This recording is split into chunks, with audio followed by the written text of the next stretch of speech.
더 나은 것을 바라는 믿음, 더 나은 것을 바라는 믿음이라는 제목으로 두 번째 시간으로 오늘 이 본문 말씀을 살펴보도록 하겠습니다.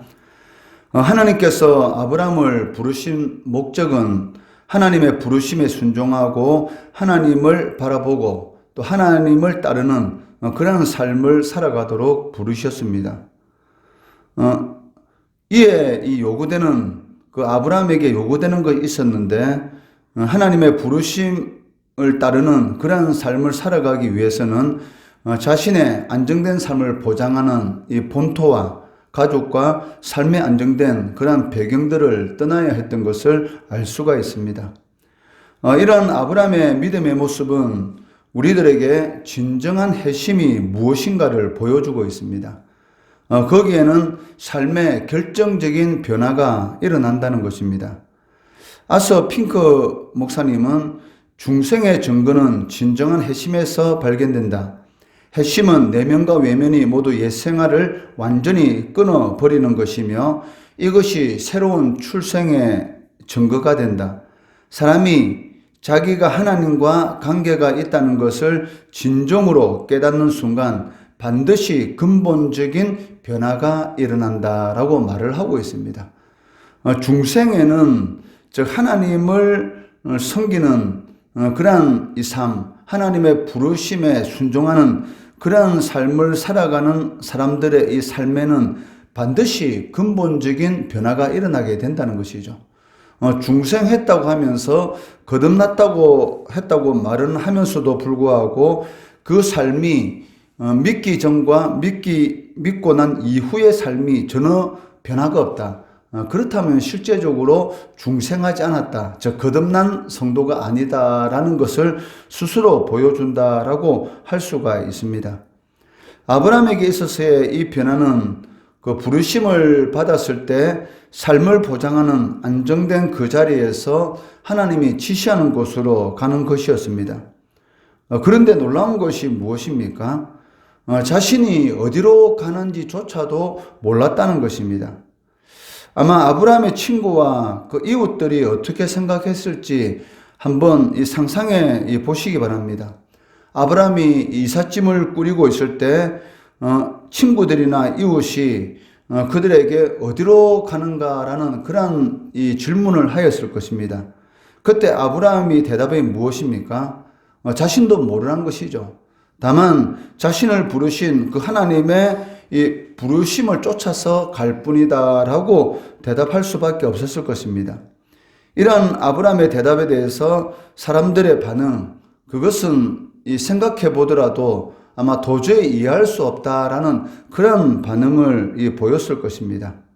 우리의 경우도 이 아브라함과 별반 다르지 않다는 것입니다. 만일 우리들이 믿음으로 이 하나님의 부르심에 응답하는 그러한 삶을 살아가게 된다면 세상 사람들은 우리들에게 이러한 이 질문을 하게 될 것입니다. 어째서 세상의 즐거움들을 다 포기하고 살아가는가?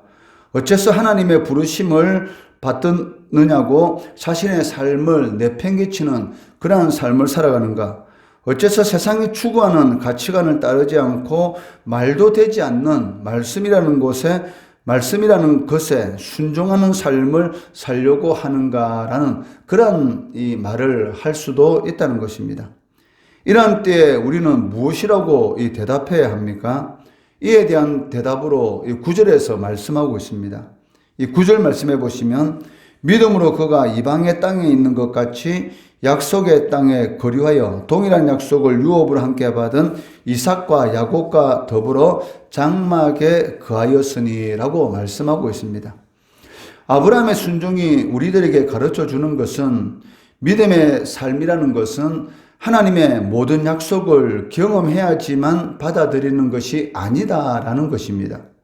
아직 경험하지 못했지만 반드시 하나님의 약속은 성취된다라는 것을 믿고 하나님의 신실하심에 의지해서 인내하며 나아가는 것이다 라고 할 수가 있다는 것입니다. 아브라함은 믿음으로 자신의 사는 그 본토 친척 아비 집을 떠나서 가나안 땅으로 향하여 나아갔습니다. 그러나 그 가나안 땅은 자신의 이 소유가 아니었던 것이죠. 이 9절 말씀해 보시면 이방의 땅에 있는 나그네로 살았다라고 말씀하고 있습니다. 하나님이 아브라함의 소유가 될 것이다 약속하신 바로 그 땅에서 체류자요 거류하는 외국인으로 살았다라고 성경은 말씀하고 있습니다. 베드로전서는 이러한 아브라함의 상황을 잘 표현해 주고 있는데 베드로전서 1장 1절 2절 말씀해 보시면 예수 그리스도의 사도 베드로는 본도 갈라디아 갑바도기아 아시아와 비두니아에 있는 흩어진 나그네 곧 하나님 아버지의 미리 아심을 따라 성령이 거룩하게 하심으로 순종하고 예수 그리스도의 피뿌림을 얻기 위하여 택하심을 받은 자들에게 편지하노니 은혜와 평강이 너희에게 많을지어다 라고 말씀하고 있습니다. 베드로는 그 예수를 믿는 소아시아 지역에 있는 모든 사람들에게, 즉 모든 성도들에게 뭐라고 말합니까? 나그네다라고 이렇게 말을 하고 있다는 것입니다. 이 말씀을 통해서 아브라함의 믿음의 삶, 또한 이 그리스도인의 믿음의 삶이 무엇인가를 우리는 알 수가 있습니다. 즉 그리스도인들은 이 세상에서 나그네의 삶을 살아가고 있는 자들이다라고 말을 할 수가 있다는 것입니다. 이 말씀은 그리스도인은 이 세상이 아니라 다른 세상에 속한 자들이다라는 것을 의미하고 있다는 것입니다. 그래서 바울은 빌립보서 3장 20절에서 그러나 우리의 시민권은 하늘에 있는지라 거기로부터 구원하는 자 곧 주 예수 그리스도를 기다리노니라고 말씀하고 있다는 것이죠. 그 나그네가 된다는 이 말의 의미는 무엇입니까? 나그네가 한 곳에 오래 정착하기 위해서 많은 것들을 소유하고 있지 않다는 것입니다. 나그네는 언제든지 다른 곳으로 옮길 수 있도록 항상 이 가볍게 하는 것이죠. 짐도 간단하게 언제든지 이동해야 될 때 간단하게 빨리 그 짐을 싸서 이동할 수 있도록 그러한 이런 삶을 살아가는 사람들이 바로 이 나그네다라고 이렇게 말을 할 수가 있다는 것입니다.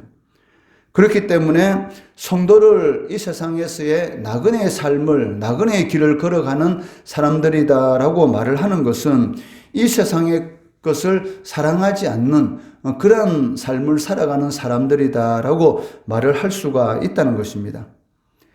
나그네의 여정을 살아간다는 것은 종종 견디기 어려운 그러한 영적 싸움을 할 때가 너무나 많습니다.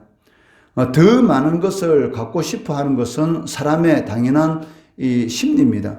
그리고 주변의 다른 사람처럼 더 잘되고 싶다라는 그러한 생각을 가지는 것 또한 사람의 당연한 이 욕망이다라고 할 수가 있습니다. 그런데 주변의 다른 사람들처럼 될 수 없다는 그러한 것 때문에 이 붕괴할 수도 있다는 것입니다.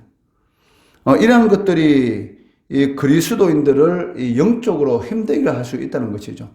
하나님을 섬길 때 여러 가지 어려운 일을 겪을 수가 있고 또 공부하는 학생들 같은 경우 시간적으로 불이익을 당할 수도 있지 않습니까? 시험이 가까울 때에 믿지 않는 자들은 토요일, 주일 온전히 이 24시간, 48시간을 자신이 이 마음만 먹으면 그 시간을 충분히 활용할 수 있다는 것이죠. 그렇지만 이런 중등부, 고등부 이런 학생들 보면 토요일 나와서 이 주일을 준비하기 위해서 찬양 연습하는 그러한 중등부, 고등부 학생들도 있고 또 주일을 위해서 토요일 나와서 많은 시간들을 이렇게 하나님을 섬기는 그런 이런 학생들 있고 또 주일날을 온전히 지키기 위해서 교회에서 또 하나님의 교회를 섬기고 또 예배를 드림으로 하나님께 영광 돌리는 그런 이런 모습들을 볼 수가 있지 않습니까? 이 공부라는 것은 시간적으로 많은 것을 요구되는데도 불구하고 하나님을 섬기기 위해서 이런 학생들의 입장에서는 그런 시간을 하나님 앞에 드리는 것이죠. 이러한 것 때문에 이 학생들 또한 영적으로 많은 그런 이런 힘드는 그런 상황 가운데 들 때가 있다는 것입니다. 이 믿지 않는 애들이 공부하는 것을 보실 때에 내가 혹 떨어지지는 않을까, 내가 뒤처지지는 않을까라는 그런 두려움 가운데 빠질 수도 있다는 것이죠. 이것은 우리 성인들도 마찬가지입니다. 여러 가지 부분에서 많은 그런 불이익을 당하는 그런 삶을 살아갈 수가 있다는 것이죠. 이러한 그리스도인의 삶, 즉 아브라함은 이런 나그네 여정에 힘든 그런 시간들을 겪었는데 그런 이 세월들을 어떻게 견딜 수가 있었겠습니까? 거기에 대해서 10절에서는 이렇게 말합니다. 10절 말씀해 보시면 이는 그가 하나님이 계획하시고 지으실 터가 있는 성을 바랐음이라 라고 말씀하고 있다는 것이죠. 아브라함도 정착하고 싶었고 평화와 안정 속에서 살고 싶었을 것입니다. 그러나 10절 말씀해 보시면 아브라함이 믿음으로 더 나은 것을 바라보았다라고 말씀하고 있다는 것입니다.